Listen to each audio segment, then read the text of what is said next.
committed. She is an anchor in the Barbados Labour Party. I bring to you, ladies and gentlemen, the woman who will continue to hold that flag high for the Barbados Labour Party in St. Michael Northeast. Bring into you, Mia BLP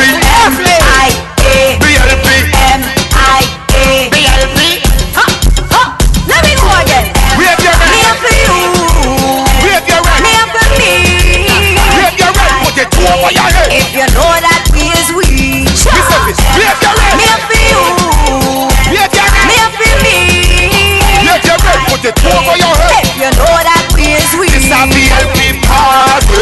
Tell me you come. Tell all of them figure back up and run. We want a change and the time soon come. For people suffer too long. BLP party. The giant now wake. Tell them the poor people water break. The gas, the light and the water rate. Only so much people could take. 20 years and plus good times and rough always here to serve. That's what Happy? Happy? Happy? Happy? Who loves you? My love is your love. And as fate would have it, I was born a couple 100 yards away. And I was named my love a couple 100 yards away. And therefore, tonight, Jeffrey gave you the rose. But tonight, I give you my heart.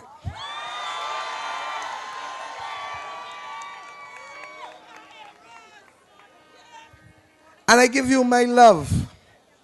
Love for you as Barbadians and love for this country. And I couldn't plan it better. I couldn't write the script better. That the blueprint to lead us out of the most terrible and turbulent of times should come on the day of love and the day of red, and should be at Eagle Hall. And if I asked where I was born, Eagle Hall. And if I asked what my color is, and if I asked what my name is, so there are some things that are just meant to be. And we don't need to deceive and intoxicate. We don't need to distract you from the real issue. We know we are in a tight position. But families go through difficult positions all the time. And what you expect from a mother and a father is to hold your hand, tell you that they love you, and sit down and discuss how we can get through this together. We come on a serious night. Thursday night is a serious political night. We don't hide on a Friday night. We come to where the bus routes are easy to get, because we know there are people from St. Lucie to St. Philip, from St. Joseph to St. John, from St. Andrew to all the way down in St. George. We don't go and hide. And tonight, you will know, if you do not already know, that the Democratic Labour Party continues their campaign of distraction and intoxication, and they will ask the people of Barbados to share with them their manifesto on a fete night, a Friday, when people are otherwise engaged in going to the grocery, coming off after a hard week of work. That's what they want to do, because they don't have anything inside it to share with you. And you have heard their campaign night after night. They're not going to Independence Square as Errol Barrow would do. Equally, 2 days after, they are going to carry you to Brandon's to hear Beanie Man. And the only thing that they want Beanie Man to tell you is drink rum and Red Bull. Because, you see, they don't know how to face the people of St. Michael and the wider Barbados, and to accept that their actions have led to 1 in every 3 people in St. Michael being without jobs tonight. But you know, in this election, as with every campaign, there's a lot of drama. That's what a campaign is about partially. Drama and emotion. And I have managed probably more campaigns than anybody else in either party since independence. I've managed 4. Won 3 of the 4. Lost the first and won the next 3. And I know what are the signs when people want you to be distracted. And therefore, what you get is a lot of talk about me and Owen. What you get is a lot of cursing about June Fowler, a woman who has done nothing other than to stand up for other people who get hurt, not by herself, but by their pals and the people who they want to stand up in pictures next to and lean the ears into to take instructions. But I want you to know tonight, and I'm talking to the people down by Plantations building there, Plant Track. And I'm talking to the people going back up President Kennedy Drive. And I'm talking to each and every one of you here, Star.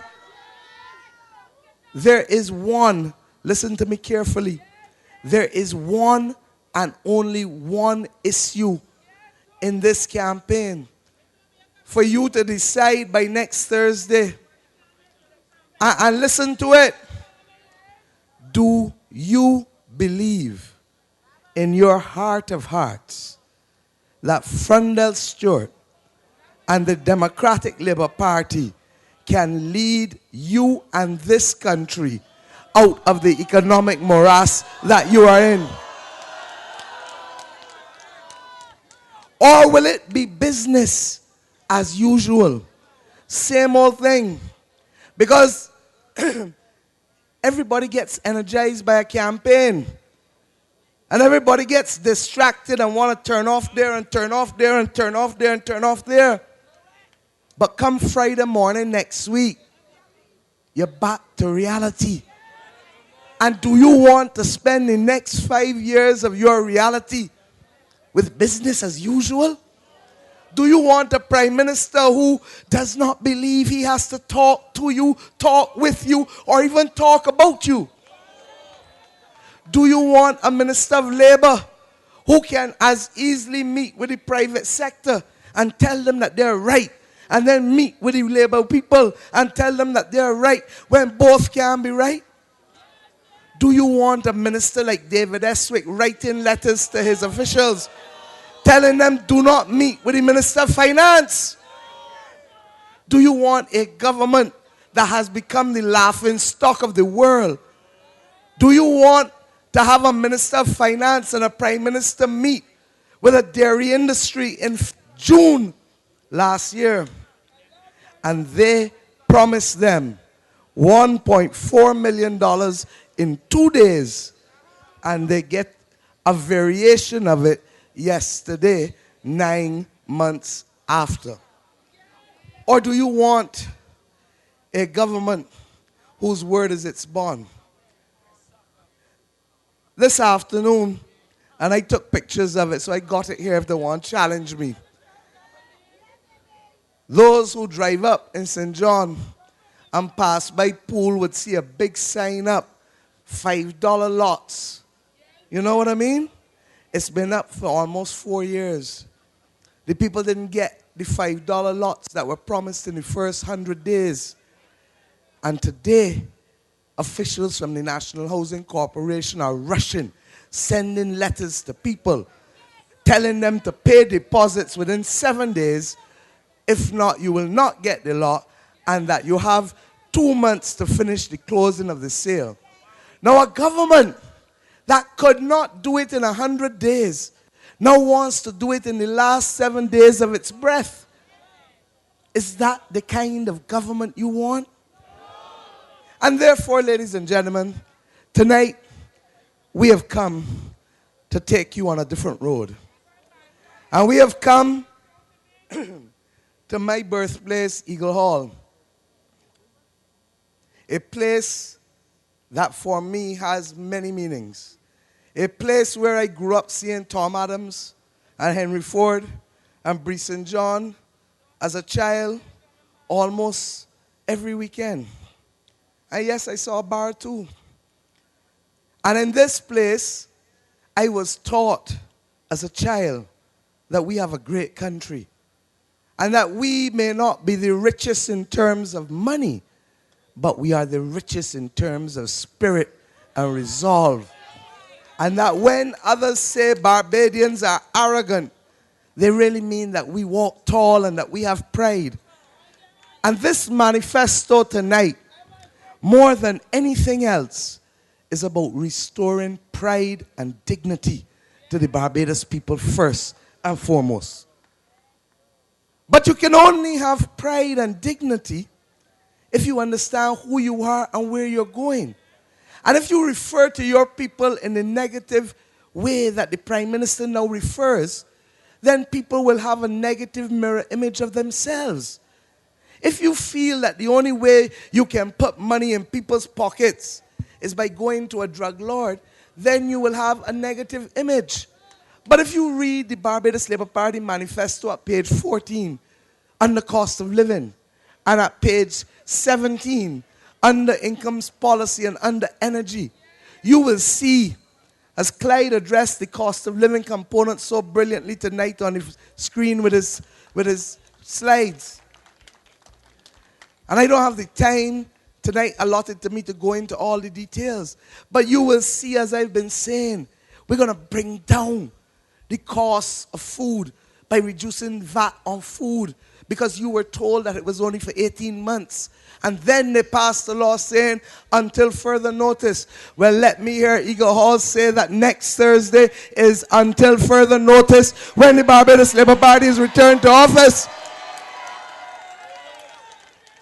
You were promised that VAT would be removed off of electricity bills.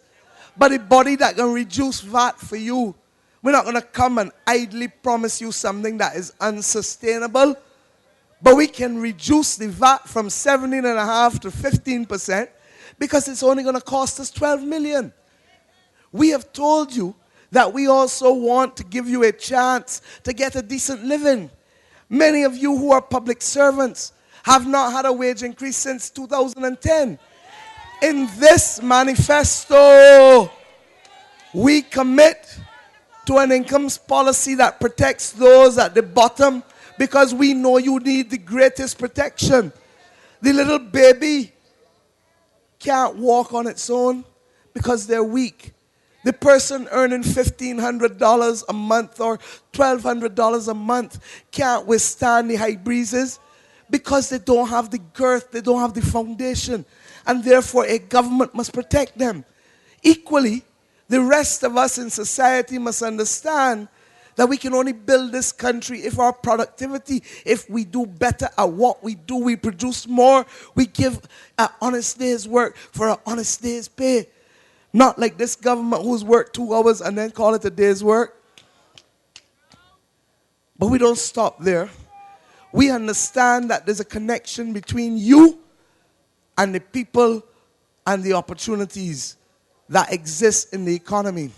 So when tourism drops in its earnings, $550 million in the last 5 years, it means $550 million less coming in.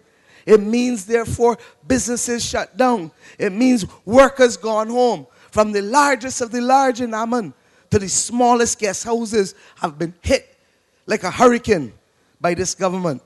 And we come in here and we give you a realistic plan to address the costs in tourism. First and foremost, to refurbish our hotels. Hotels that don't have strong capital ownership. The people don't have enough money in the hotels to be able to borrow sufficiently. And we say, okay, we are going to create a national reconstruction fund because we recognize that Barbados' economy must be reconstructed. And we're going to focus on tourism. And we're going to focus on alternative energy. Because we believe that every house in Barbados, just like we take it for granted to use solar for hot water, we can take it for granted to use photovoltaics for electricity and bring your electricity bills down. But to get businesses, not just the big ones at the top, but the small and medium ones inside and involved, they need access to cheaper capital. If they go to a commercial bank, the bank will want to lend them at 9% and 10%. Means 10% on $1 million is 100,000. But if you can get them to lend you at 5%, 5% on $1 million is 50,000. You begin to understand why we need a national reconstruction fund that will lend our businesses at lower prices, because if our businesses stay open and grow, more people are working, and job number one is still jobs. But this also speaks to the hope and aspirations of our small business people and our young people, because we know that some people are just not cut out to be employees. Some people got a dream. Some people want a chance. And they only need that chance and that dream to get married. And when that chance and that dream gets married, then they can stand tall. And we have youngsters. There's some T-shirts. Lord, 2 minutes. There's some T-shirts in this audience done Big Up Yourself Barbados, the youngster snapper from across the road there in Promenade. Then I want to talk, because I really want to talk to my people in St. Michael, because I feel it is unconscionable. Oh God, I feel it's unconscionable that anybody in this country should have to go outside in a night like tonight that raining to relieve themselves. And therefore all pit toilets must go. And it's not a small matter, because that causes people to catch pneumonia. And it is not a small matter because it creates work for small businessmen, because no Jada nor no Rotherly ain't coming to put no $10,000 water toilet on the back of nobody's house. It is the contractors and small businessmen in St. Michael and St. James and Christchurch that doing it. And I want to speak to the vendors. We have a historic responsibility. We have a historic responsibility. There are too many generations, tens of thousands of Barbadians who were educated out of vending and people being hawkers in our party, in our cabinet. And in that case, I come in. And I'm making this point, please, Glenn, please, because this is the most important point for St. Michael people.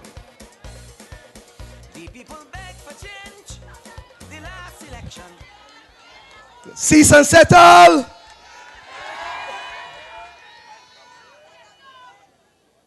The worst piece of legislation, and if I have one regret, as Attorney General, we started it and we didn't finish it. We must not make criminals of people trying to sell and make a living for the families in this country. It is a historic obligation.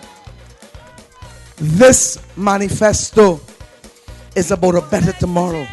This manifesto is for you and your children. This manifesto with the team that I commended to you on Saturday night is one that will, we say, make a better Barbados. And I ask you with all my heart, do not be fooled, do not be deceived. Come next Thursday. Don't come alone.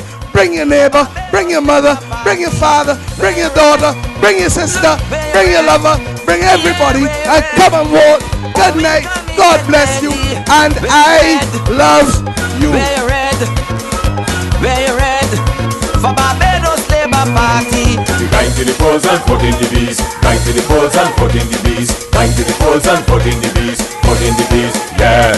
Going to the polls and vote in the bees. Going to the polls and vote in the bees. Going to the polls and vote in the bees. Vote in the bees, yeah. They're raising everything. suffering. We got to do something. But you could guarantee when Owen win for we, Owen will see to it that money in we pocket. So where you red? Where you red? Where you red? Owen come in, get ready. Where you red? Where you red? Where you red? For Barbados Labour Party. Where you red? Look, where you red? Yeah, where you red? Owen come in, get ready. Where you red? Where you red? Where you red? For Barbados Labour Party. Going to the polls and voting the bees. Going to the polls and voting the bees. Going to the polls and voting the bees. Voting the bees, yeah. Going to the polls and voting the bees. Going to the polls and voting the bees. Going to the polls and voting the bees. Voting the bees, yeah. They fighting all the time with one another. It is clear to see they don't have a leader. But when we Owen win, we will fix everything. Then we will be happy again in this country. So where you red? Where you red? Where you red? Owen come in, get ready. Where you red? Ah, where you red? Yeah, where you red? For Barbados Labour Party. Where you red? Look, where you red? Yeah, where you red? Owen come in, get ready. Where you red? Where you red? Where you red? For Barbados Labour Party. Going to the polls and voting the bees. Going to the polls and voting the bees. Going to the polls and voting the bees. Voting the bees, yeah. Going to the polls and voting the bees. Going to the polls and voting the bees. Going to the polls and voting the bees. Voting the bees, yeah.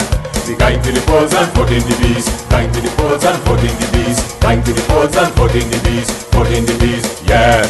Going to the polls and voting the bees. Going to the polls and voting the bees. Going to the polls and voting the bees. Voting the bees, yeah. Going to the polls and voting the bees. Going to the polls and voting the bees. Going to the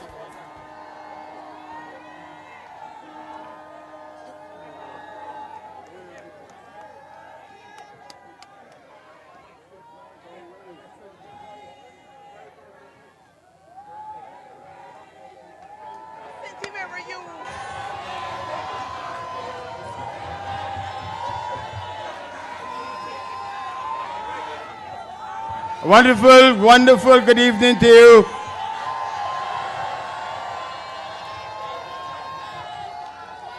And a happy Valentine.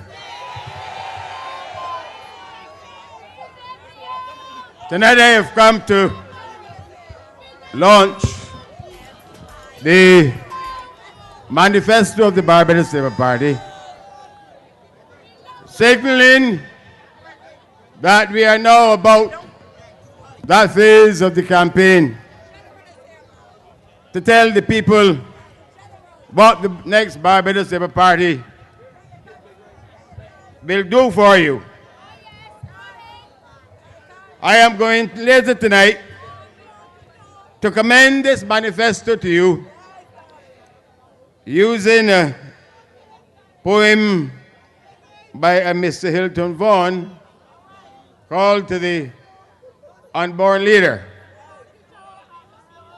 But it is Valentine's Day, and Hilton Vaughan also wrote a poem that saluted the beauty of the Barbadian woman.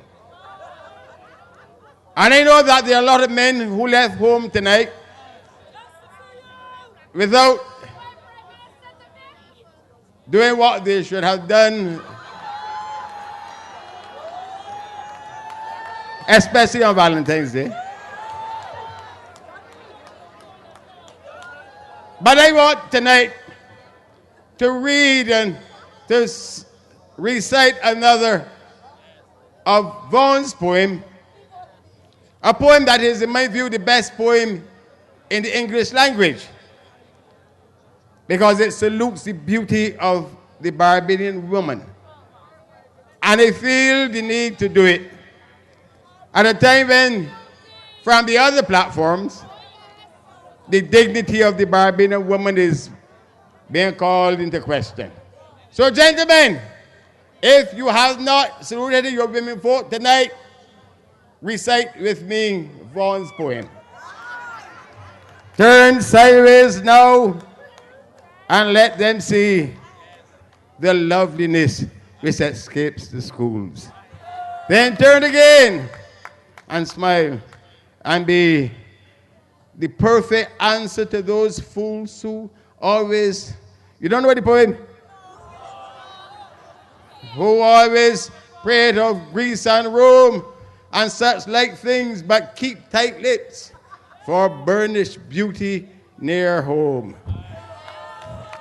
He says, turn in the sun, my love, what palm-like grace, what poise I swear, I prize thy husky limbs above my life, what laughing eyes, what streaming hair. What a beautiful poem to the Barbadian women. And I must tell you, gentlemen, that I have used it often. And sometimes I get through, I said I wrote it.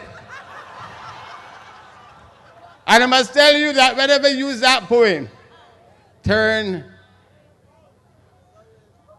the shop could never remain closed.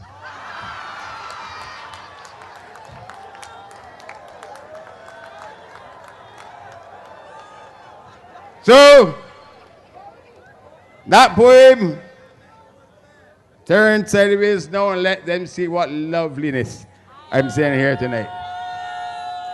Tonight I have come to take this campaign to another level. But I feel that I have some things of a political character to say before I go on to present our manifesto to you properly. I have to say some things because this is a lovely crowd, and I don't want people to believe that this election is over. We are dealing with a mass party. The Democratic Labour Party is a badly wounded party. It is not in a position to tell the people of Barbados that they have done a good job. They can't account for their stewardship, nor are they in a position to tell you what they will do for you. So that this is going to become a campaign that is going to feature vicious attacks, the use of rumors, taking Barbadians away from the central issues that confront us as a society.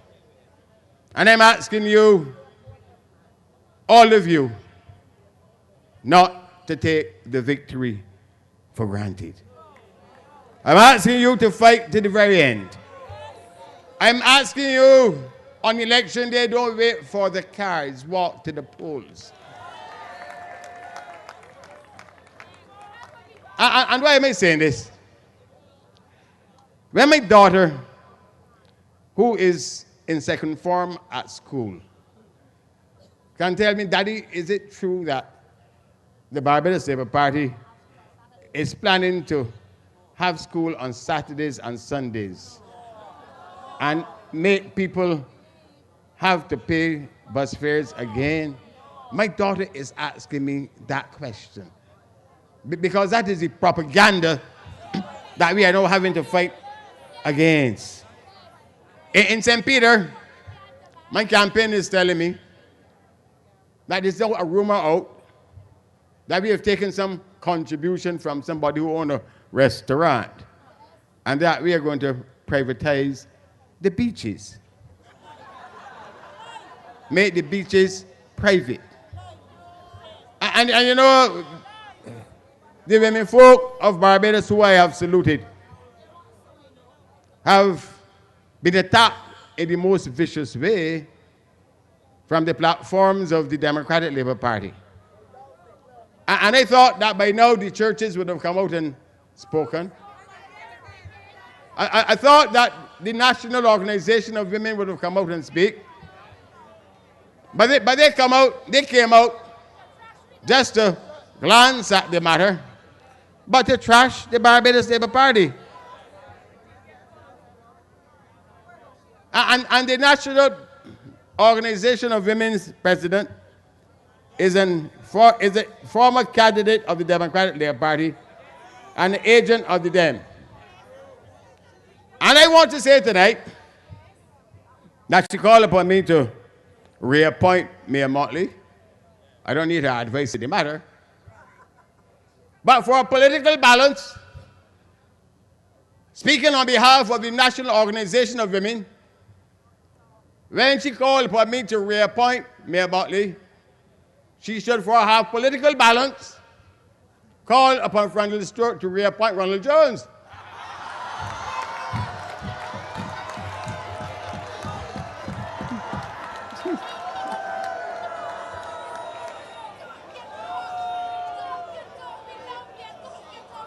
And look, I make that point just simply to say that at the start of this campaign, I indicated that we are not going to take this campaign down into the gutter. But at the same time, we are not going to fight this campaign with one hand tied behind our backs.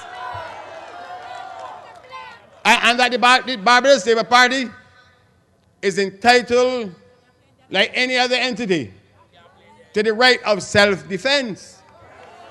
And that way, for the rest of the campaign, we will be telling you what we're going to be doing for Barbados.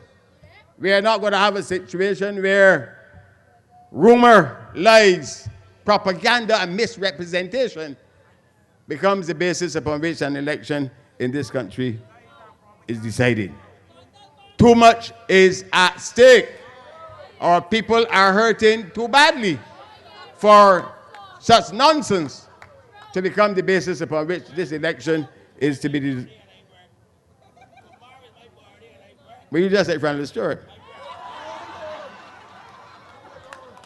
Now, there are some issues that we will face. The Democratic Labour Party will increasingly want to run a campaign asking you to vote for them because there's division in the Barbados Labour Party, and vote for them because of something called privatization. Look, let me be candid with you. There was a time when we had issues in the Barbados Labour Party, of which you know, like any family. And I told Mayor Motley, the party needs you, the country needs you. And I shall not depart from those words. I stepped down as the Shadow Minister of Finance. I made Mayor Motley speak on financial matters in Parliament on behalf of the Barbados Labour Party. Now, on one occasion, Frendel and I were a little bit of banter in the house. I foolishly tried to indulge a little banter with him. So he says he exchanged some of his men for me, or I said it the other way, and we laughed at it. That's what it was, a little banter between two men. He had problems with his side. Their state things were not all with us. So you take that, I take them. I know that is to be a big issue. A big issue. But what you have to focus on, Mayor? Who? You mad?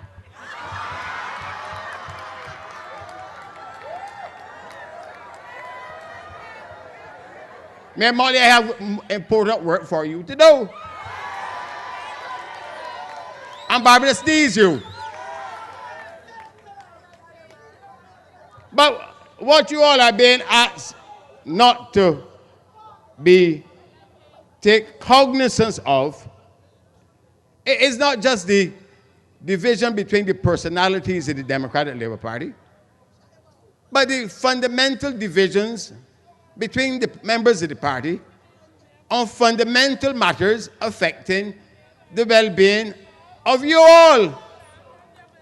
And they have sought to use what they call the politics of duplicity, the politics of hypocrisy to try to make privatization the issue upon which this election is decided. And it reflects a duplicity at the heart of the Democratic Labour Party that, in my judgment and in yours, should disqualify them from being the government of this country. There is no party that has practiced privatization more than the Democratic Labour Party. Here was built by the Barbados Labour Party and sold by the Dems to the private sector. Our cement was built by the Barbados Labour Party and sold by the Dems to the private sector. Tom Adams secured our shares in BET, and the Dems sold our shares in BET to the private sector. Even in this term, even as Frandel Stewart is telling you that he does not believe in privatization, the government that he leads has already sold all of our shares that remain in the Insurance Corporation of Barbados, and they didn't tell you a word. They have recently sold the remaining shares owned by the government of Barbados in the Barbados National Bank. And they have sold them at a discount.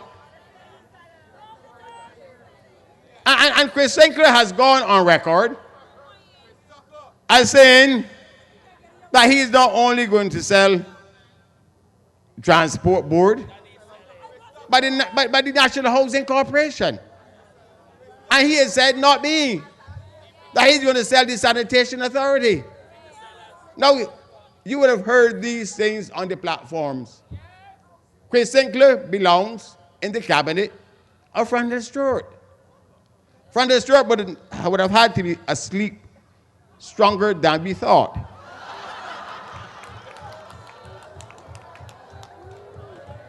But this is not a laughing matter. He can't now come and tell you that he does not believe in privatization when his government has been privatizing things. They have even privatized the Gems, the Savannah Hotel that was being owned and run by the government is now being run by my friend Bernie Weatherhead, a member of the private sector. So you all are being fed a diet of lies by wicked and mischievous people. Now, as I said, it is a very serious matter because the Democratic Labour Party not only believes in privatization, but as Chris Sinclair says, they have already agreed with the Inter-American Development Bank to get money to start preparing these entities, the Sanitation Authority, the National Housing, and the Transport Board, to start preparing to sell them. Then why are they pillorying the Barbados Labour Party on privatization, other than that they feel that it's going to scare you from going on the 21st of February from doing that which you want to do. And you know, tonight Frandel has come to say, privatize Frandel. Send it back to the private sector. Send it back to private practice. That is where he belongs. Because if he is in charge of a government that is selling your shares in BNB, sell the Gems of Barbados, and he does not know and can tell you that he does not believe in privatization, then he is not fit to lead this country because he is lying to the people. So let it bring this issue to an end. Frandel, let us privatize you. I want to deal with this manifesto.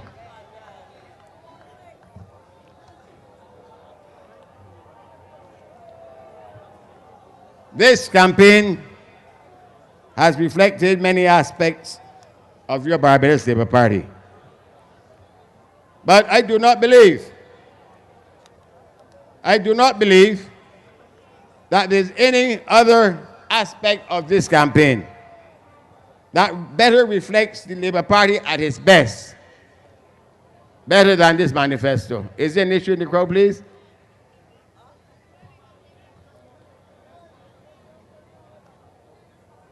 This manifesto, all 84 pages of it, is 84 pages, not 60, reflects more so than anything in this campaign the excellent way that we intend to govern your affairs when we become the government of Barbados. It was prepared not by a group of Labour Party people sitting in a back room concocting things.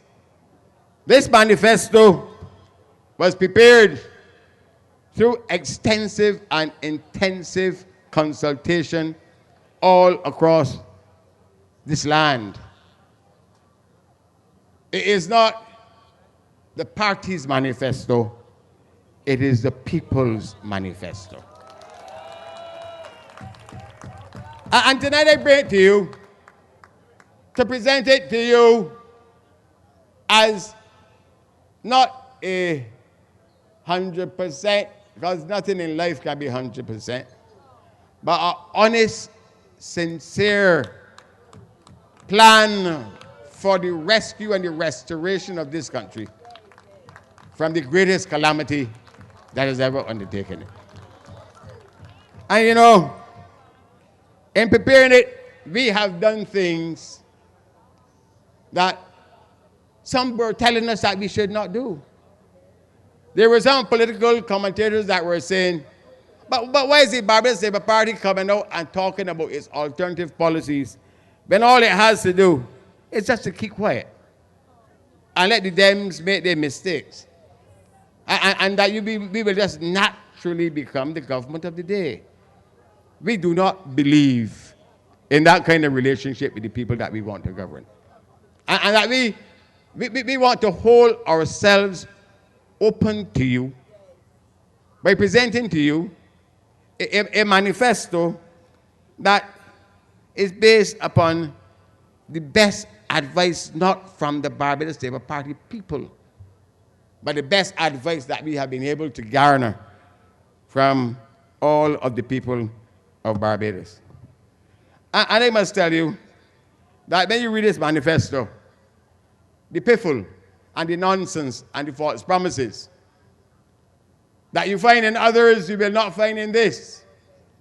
This is not a manifesto that seeks to entice you into voting for us on fraudulent grounds such as that we're going to promise you duty-free cars and interest-free mortgages and nonsense of the kind. When we cannot afford it, we in this manifesto say we cannot afford it.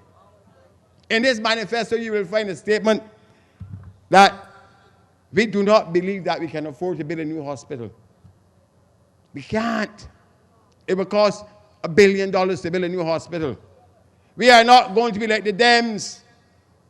Take you hither and thither and yon to Kingsland, to Lears, and fool you. Because there must always be a bond of trust between the government and the governed, and if you can't afford it, say so. This manifesto, therefore, reflects what we think is possible and doable.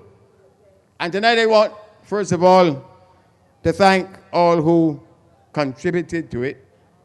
And believe me, we came to this stage of having this to present to you for a serious discussion with the nation. After long periods of discussions, every time I gave a speech, whether it was to the Chamber of Commerce or to the Tourism Authority, I says my party is thinking that these are the things that we should want to do if we become the government. And I want to thank all the institutions that allowed us to bounce our ideas off them, and that we have something now that it says I can hold up with pride and honor as something that you will treasure. And I want to thank the Barbados Labour Party team. We have an economic commission in the Barbados Labour Party. that helps us to do research and develop policies. We have a commission on social policy. We have also a commission on governance. And those three has helped us to do this. But tonight I want especially to salute Mr. Clyde Maskell. Clyde Maskell was the person who I assigned the task of coordinating the preparation of this manifesto. And I thank him for it. Tonight, I am not going to go through the manifesto, but I want to touch on two things especially. What are the underlying challenges facing Barbados that this manifesto recognizes and feels are the things that which national effort must be coalesced? And secondly, what was in our mind? And I want to capture that first of all, to capture the spirit of this manifesto. Because if you capture the spirit of this manifesto, then you can read it chapter by chapter by chapter to understand why we have certain things in it. And you ask me what is the spirit that guides this manifesto? Robert Kennedy once said that some men see things as they are, and that's why. But we dream things that never were, and that's why not. And Barbados has reached a stage where it needs a government that can dream things that never were. And that's why not. Because our country is facing a set of problems that have been outlined that are so monumental that this is not the time for business as usual. This is not the time for half measures. This is the time for not only dreaming big dreams, but doing big things as well. This manifesto has been inspired by that spirit. Secondly, this manifesto has been inspired by the spirit as stated in our national anthem, that it is the duty of Barbadians to be craftsmen of our fate. I do not accept the philosophy that is being put out there that we have to wait until the rest of the world gets better before we start to make things better in Barbados. I don't accept that. That is to accept a passive approach that has never before been known in this country. And the Dems are telling us that we can't do things because there's international recession. But in Guyana, pressing ahead with their national development. Singapore, Malta, Mauritius, all other small countries facing the same situation are becoming craftsmen of their fate. And I refuse to agree that my country must accept the defeatism and the mendicancy that will cause us to believe that we too cannot aspire once again. And I say to you tonight that this generation of Barbadians are no less capable than previous generations of Barbadians of grappling with any situation that confronts us and mastering it, and mastering it, and mastering it. And I also say to Barbados that the other small countries that are showing that they too can do well in today's environment are no better than we are. And this manifesto has been crafted to give effect to that spirit. This manifesto has also been crafted on the presumption that we do not lack the resources to put this country back together. We don't. In the United States of America, the problem Obama had was that their banks ran out of liquidity. Ours never did. Our problem with our banks is not lack of liquidity.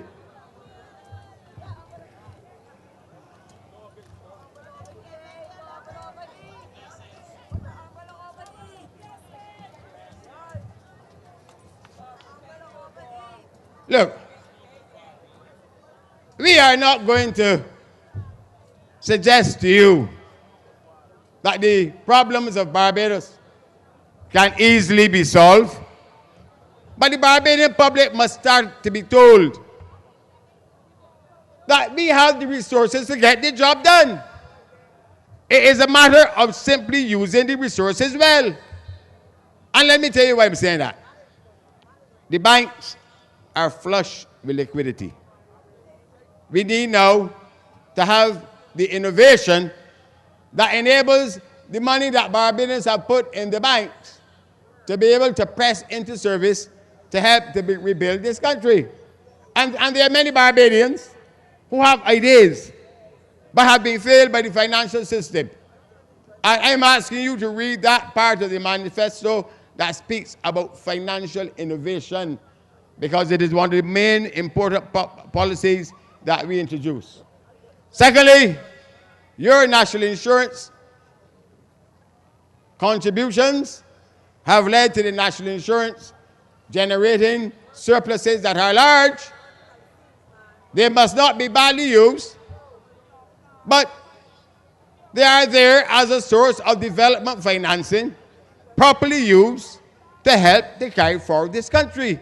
Barbados does not lack for financial resources. The people of Barbados and our skills, but our people are still the most talented in the Caribbean. And the Barbadian brand is still by far the most exciting brand of any national brand in the Caribbean, and I want to say in the developing world. Look, there are people who want to come and live here because we give people a quality of life. That is wonderful. And it is for us now to take these assets and attributes and start building upon them. But in this election, Friend Stewart has been making some statements that is so sickening. And they have to do with how we will incentivize you, the ordinary people, to be able to help yourself and to help the country. And it has to do with the fundamental difference between what you're going to see in our manifesto and what you're going to see in theirs. Now, Barbados does not, one of the things that Barbados does not lack is foreign exchange. In 1991, 1992, when Erskine Sandiford had to cut your wages and freeze them and send home 3,000 people, it is because that the government could not have stimulated the economy, because the central bank had minus $1 million in foreign exchange. You hear what they say? Barbados had ran out of foreign exchange. And he therefore had to put in place measures to stop people from spending, because every time you spend and you buy a tin of corned beef, foreign exchange goes out. So if you have no foreign exchange, you have obviously to have policies to stop people from spending. You understand that? But if you have foreign exchange, you don't have to apply those kind of policies. And one of the things that the Barbados Labour Party did between 1994 and 2008 is that we increased the amount of foreign exchange that you, the people of Barbados, save. Because all the central bank do is keep it for us and invest it. We increased that from $387 million to $2.8 billion when we left. And Barbados now has over $3 billion of foreign exchange savings. Now, when a country like Barbados increases its foreign exchange holdings, reserves, you know what we're doing? We are buying the instruments put up by the American government. So when we increase our foreign exchange reserves, we are helping the American government to run the American economy. And the time has come that if Barbados has enough foreign exchange reserves, we can now use part of those foreign exchange reserves just also to help Barbados. And that is the point that we are making to the Democratic Labour Party. That they seem not to understand. We are not back at 1991 when the country has run out of foreign exchange reserves. We are here now when you have over $3 billion in the banks and in the central banks. Well then, put back some money in people's pockets to enable them to help themselves and help build back the country. From the short statement, and I got to read it, because I'm going to read it every night. You know, sometimes it's better that a man remains quiet and let people think he's a fool than open his mouth and remove all doubts. And this is what Brother Stewart says about this issue. Because as he says, we feel that the foreign exchange that you have worked for and saved should be put now in part without putting our exchange at risk to help build Barbados rather than just help build the United States of America. We feel so. And we don't feel that it should use all of them. But if the government was to give you back some income tax allowances, that would cost the Treasury $24 million. We got over $3 billion in reserves. How is that going to exhaust the reserves? $24 million in tax relief to your allowances is going to cost the country $50 million in foreign exchange losses, but will generate over $100 million in economic activity in Barbados. And that's what we want. The country bubbling again. Now, Ben Frederick Stewart can therefore say,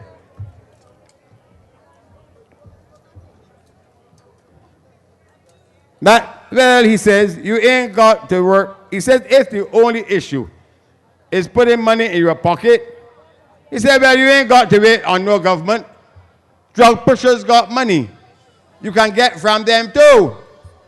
The criminal element has money. You can get it from them too. Now,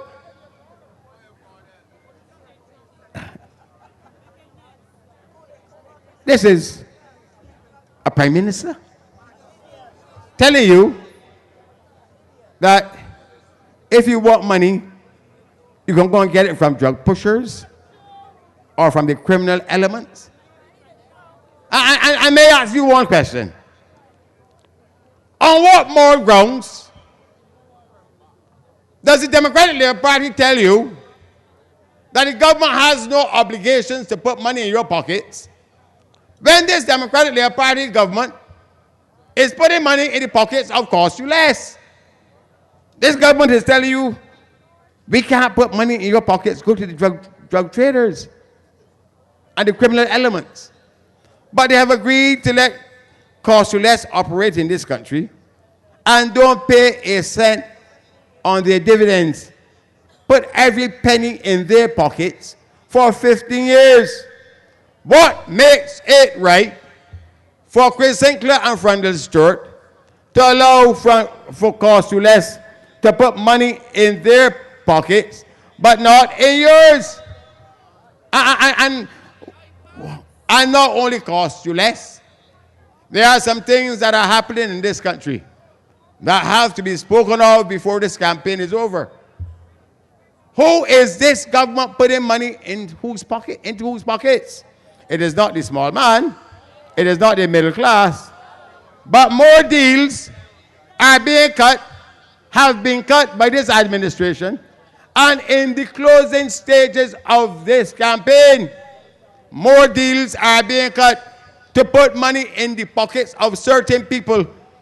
And if the government is going to tell you that it can't put money in your pockets, then it has a duty to tell you about all of the contracts, all of the deals that are being cut now, so that you can judge whose interest this government is really serving.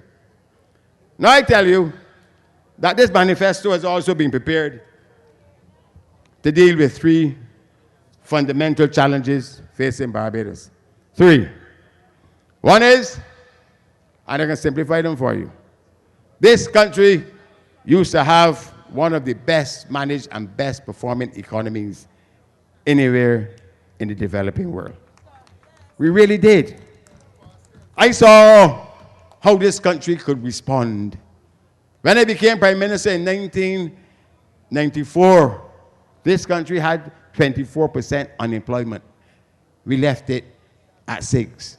Barbados can be made to work. When I became Prime Minister in 1994, Barbados had $300 million in foreign exchange. We left it at $2.8 million. And we had a country where people were saving and investing. Barbados can be made to work. But Barbados has now been reduced to the worst performing economy in the Caribbean. We want this manifesto addresses not just how we're going to stop the decline, but how we are going to stop the spiral. Because Barbados is not only declining, Barbados is falling behind. It is likely to be left behind. And if something is not done, it is going to go under. Do you understand what happens when all of our sectors, but the biggest, are failing? And when all of the companies like Amman Beach are failing? If our biggest companies are failing, this country will go under. So in this manifesto, you will find that we are saying that Barbados faces an extraordinary economic challenge and that only extraordinary measures will suffice, and that we have to find new ways of doing old things, and we also have to find new ways of doing new things. And in this manifesto, we spell out our core policies, our strategy, and we speak in terms of new pillars of growth and development. Because the time has come where we have to recognize that things that we didn't used to do in the past, we have to start doing now in order to pull this country out of the mess that it is in. And we also have to agree, and that's why I'm telling you, that even if we have to use a little bit of our $3 billion in reserves to pull us out, we have to do it. The crisis is so severe that only the most extraordinary measures will work. It cannot be business as usual. And I am asking you to follow us as we go through this campaign. And Clyde, thank you and all the people who contributed to it. That we were not prepared to bring you the ordinary. Because ordinary common horses do not win derbies. And this is not a common horse. Because we have to face the most extraordinary challenge that has ever confronted the people of this country. Secondly, Barbados' progress as a society has been based before 2008 on our sustained investment in what is called our social capital and our social institutions. Our ranking in the world as the world's smallest developed country is not based upon our GDP. It was based on the fact that we have developed a quality of life based on sustained investment in education and health that built a strong social capital.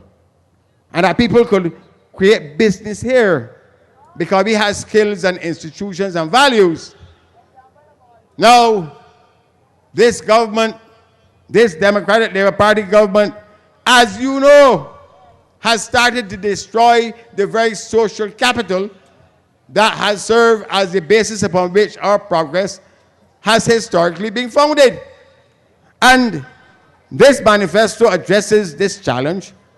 How are we going to find new ways of making sure that the social capital, the education, the health, all those social systems that have brought us safely to this wonderful point, how are we going to ensure that Barbados, that does not have gold, that does not have bauxite, that does not have a lot of oil, how are we going to ensure that we continue to build a country on things such as that? And in this manifesto, as in the case of the economy, we're telling you that we have to find new ways of doing old things. and new ways of doing new things that business as usual cannot obtain in relation to how we provide for education, or health, or our social sector. And that there has to be a willingness to try the new if Barbados is not going to go under because you're cutting. The third challenge is this. Barbados' progress to date has been based on something called stability. People invest in Barbados. The private sector makes investment in Barbados because they could see the future. They knew a government was going to do predictable things. They knew that the rule of law would obtain. A democracy has to be based upon the enforceability of contracts. They knew that we were that kind of country. They knew that the government was not going to break the law. They knew that the government was not going to get involved in the interference with the judiciary and leave the judiciary alone. Our stability mattered in the past. This government has virtually destroyed the stability necessary to rest, progress, and prosperity in this country. And that this manifesto, in its third section, addresses the challenge of giving you a new governance. So what are we talking about here? Revitalizing an economy by effectively building a new economy on new pillars and new policies, saving our social capital, and bringing back stability to this country through a new governance. But there are things in this manifesto that we have not shied away from. And I know the others have been reading you some. They clearly read you how we propose to deal with the cost of living. Well, this manifesto starts with dealing with the cost of living, because we are satisfied that unless you deal with the cost of living, you cannot get out of this mess. And I want to read that part for you. It has been the tradition that the cost of living in Barbados rises in line with the rest of the world. So it was under the Barbados Labour Party governments. The DLP promised to make the reduction of the cost of living its number 1, 2, and 3 priority. The admission that it did not reduce the cost of living is the most catastrophic failure of the Democratic Labour Party administration. In fact, consumer prices have risen by over 30% under the DLP. In recent times, the rise in prices in Barbados have been 3 times faster than in the rest of the region. The galloping pace of price increases has been accompanied by frozen incomes across a large section of people. The fact that our cost of living has been rising 3 times faster than the rest of the region means that the sources of this increase have been domestic and driven in large measure by the policies of this failed government. It is of special significance that the prices of energy and electricity have been the items that have shown the greatest increase, over 65%, followed by food, where the impact of the counterproductive measures of the government have been the most severe. And listen to this very simple statement we're making to you, because we're not promising you foolishness. The DLP promised that they can solve the cost of living by taking over the distributive sector. Listen to how we approach the matter. The BLP accepts that restraining the growth in prices relative to the region must be the focus of our policies. The policies must begin with and center around the impact of domestic policies on the people's pockets. Our problems are not caused by world inflation if our prices are rising 3 times faster than the rest of the world. They are generated at home. As our first order of business, an elected BLP government will bring relief to every consumer, every household, and every business in Barbados by changing the policies pertaining to the sale of fuel oil by the Barbados National Oil Company to the Barbados Light and Power that has led to the recent escalation in the cost of electricity. Your electricity bill has been the fastest rising part of the cost of living in Barbados, 65%. And we can deal with it immediately by telling the government-owned company BNOC, stop selling fuel oil to the electric power on terms that letting you make $50 million in profits a year, gouging out the eyes of the people of Barbados. First order of business, put back some money in your pocket, take that sting off everybody. In addition to this first action, the Barbados Labour Party will sustain the fight to control the cost of living by these measures. We will restore the VAT to 15%. When the DLP increased the VAT from 15 to 17.5%, it promised that it would be a temporary measure. We commit to take it back from 17.5 to 15% immediately on electricity and on food. We will undertake, as part of the fight to control the cost of living, to systematically phase down the bound rates. Those are the import. You have some very high import duties on certain processed foods. Some can be as high as 120%. And we will phase them down, especially where there is no competing production to be protected. There's a thing called the common external tariff, where CARICOM countries agree to have the same import duties. Some of them are as high as 40%.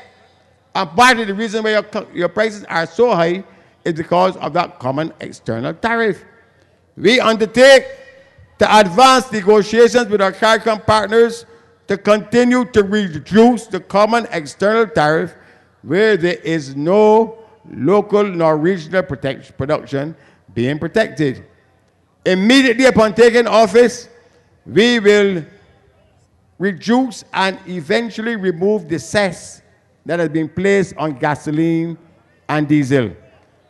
And the government of the Caribbean are entering new trade agreements with Europe and Canada and others to reduce import duties.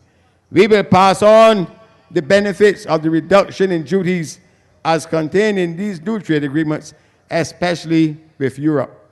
And finally, we will strengthen the price mechanism, monitoring mechanism, but finally, we will facilitate the deepening of competition among enterprises in the distributive sector, provided that all enterprises are enabled to carry out their investments, sales, and operations facing the same conditions. Now, this is important. The Democratic Labour Party has concocted a scheme called Cost You Less. And they will want to hold out. That Cost You Less is the solution to increase prices in Barbados. And to do so, they are giving Cost You Less VAT-free, import duty-free relief on all of the investment or their sales and operations. Our view is you cannot give to one unless you give to all. If they give these concessions only to Cost You Less, people who are not working at Cost You Less will find that all the business will go to Cost You Less. It probably explains why a roundabout has been built. With nobody to turn left, but everybody to turn right. Because there's nobody living down to the left of Cost You Less. But what we're saying here is, yes, prices in Barbados can be brought under control by more competition between entities in the distributive sector. And we want to see that too. But you cannot achieve that. You cannot achieve that by giving concessions to one that you're not going to give to all, because all it will mean is that the people who don't get the concessions, they will have to lay off their workers. There are some things in this manifesto where we set out clear policies where the government of Barbados should have had the policy set out before. We must offer relief to our Barbadians who are struggling. And there are 35,000 Barbadians who are policyholders in CLICO, and this government have allowed their lives to be put in a state of contingency, we beg the government, we say, look, let's have a day in Parliament. We can call it Clico Day. And we are going to come as the opposition and join with you and tell you and tell the world how we should fix Clico. Because there are 35,000 Barbadians who are affected by the Clico situation. And there can be no recovery in the Barbados economy unless we deal with the Clico situation. If 35,000 people stop spending as the many have stopped, the economy slows down. So it is to the advantage of every Barbadian that the Clico situation should be fixed. Also, it is only fair because these 35,000 people find themselves in a situation that they have not caused, and two prime ministers, David Thompson and Francis Stewart, the governor of the central bank, the minister of finance, have told them that they can get back all of their money. Now, having done that, you can't come and tell people now that they can't get back the money. Confidence. Barbadians, hear me on this one. Barbadians will lose confidence in a way that would destroy this country if people take their savings, their life savings, put them in pension plans, and when the pensions fall due, they can't get it. Think about that for a minute. There are many people in Barbados whose investment in Clico is the first and only investment that they have. So it's not just about fixing Clico. It is about making sure that there's confidence by our citizens in the system. And that you cannot have a country where the trust that exists between those who govern and those who are governed is broken. I told you earlier that our democracy depends upon the enforceability of contracts. When a minister of finance and a governor of the central bank and two prime ministers speaks, they excite reasonable expectations that are almost like a contract. People take them at their word. And there are people in my constituency who heard what Thompson said and what Francis Stewart said and said, okay, we can get back our money, went to the bank and borrowed in anticipation of it. And now find themselves with a new loan and can't get back the money. And that's why we are putting so much emphasis on fixing it. It has to be fixed. And contrary to what Chris Sinclair said, it is not a $837 million problem if you do it in Barbados first. It is a $77 million problem. And we have been clear enough in our manifesto to say that the fixing the Clico debacle has to be an important way of making a better tomorrow. Because no good country of 280,000 people will leave 35,000 people out on the battlefield with bayonets in the chest. You cannot run the country that way, Frandel. And to tell me that you're not fixing it because somebody that the report is stolen is a dodge. Is unworthy of the leadership that you should have in a prime minister.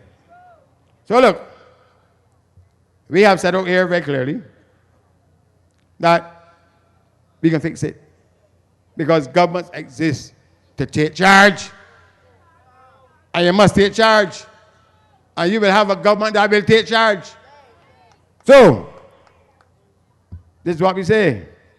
Some 35,000 Barbadian policyholders in Clico acted in good faith, bought policies worth approximately $364 million which have now become a $76.7 million problem, given that the two companies have assets with a current market value of $28 million.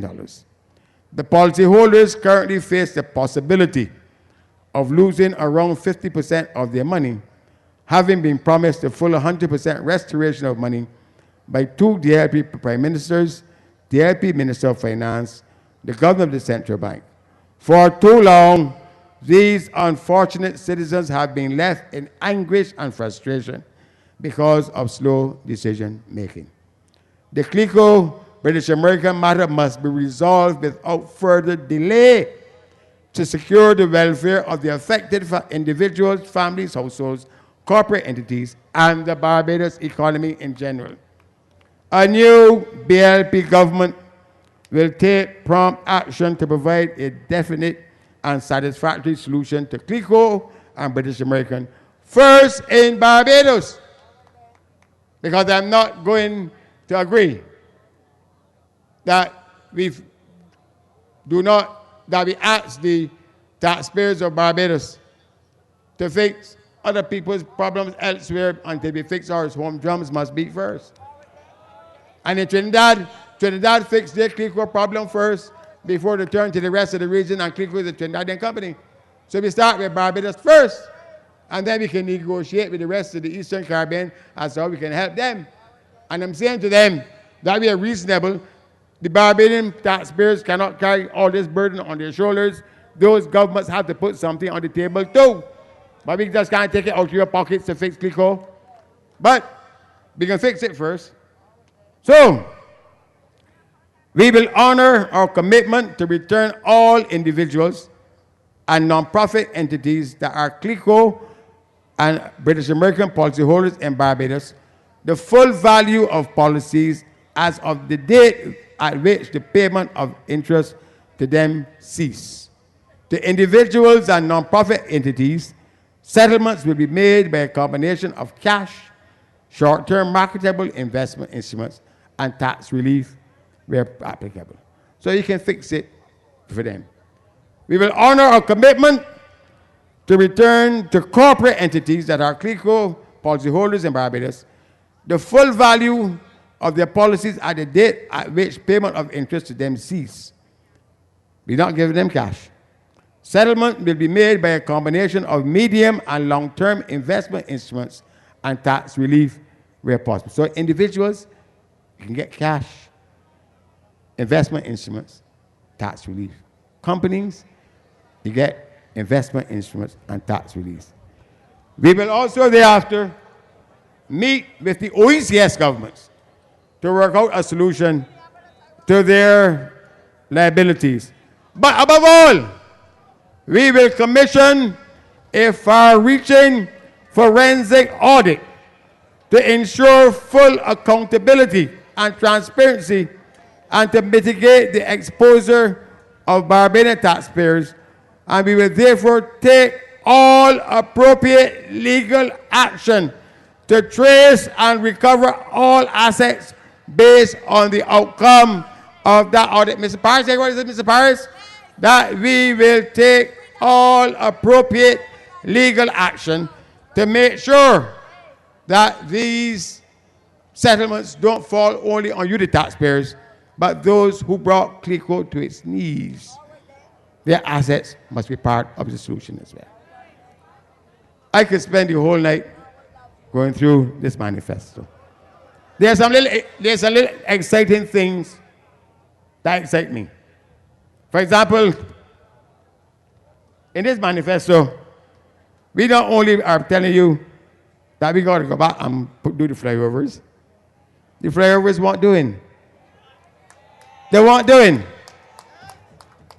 But you know what it will be regarded as our most exciting project?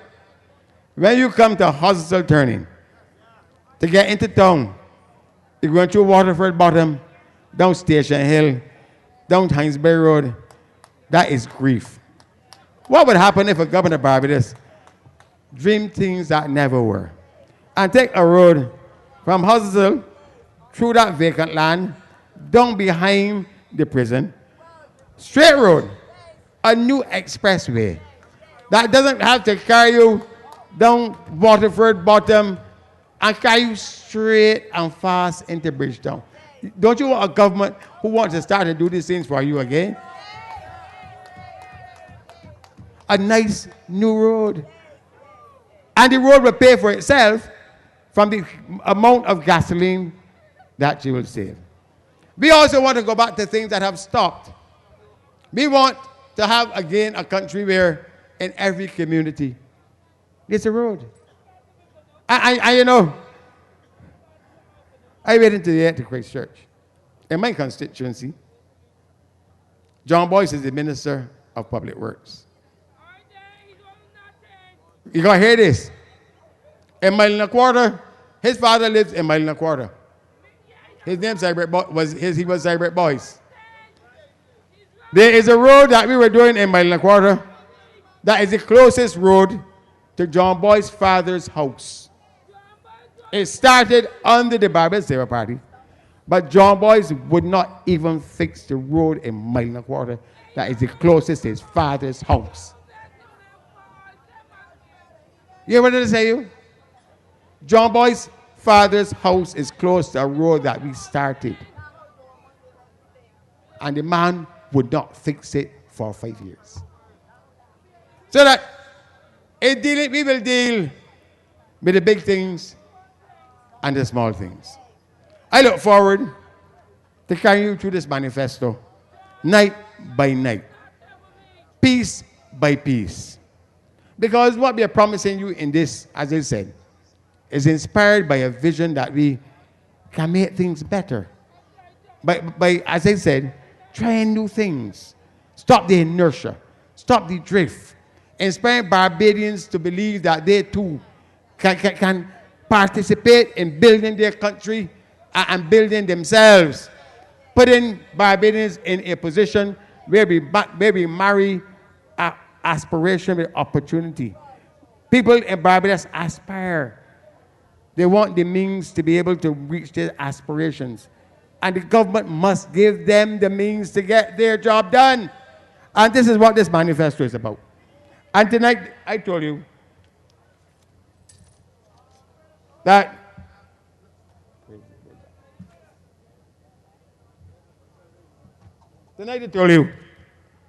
I wanted to cite for you another poem by Mr. Vaughan.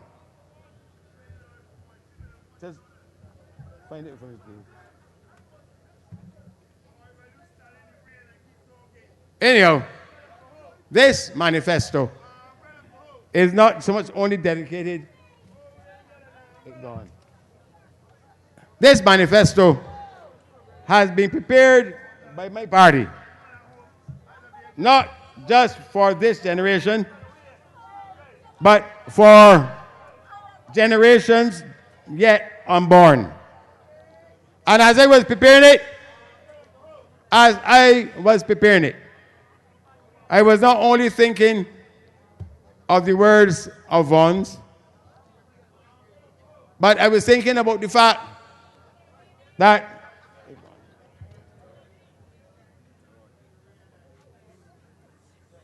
the rain mashed it up. But I can still read it for you.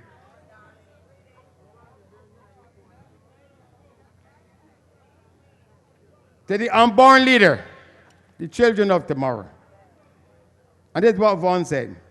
You may come 100 years after our troubled bones are dust.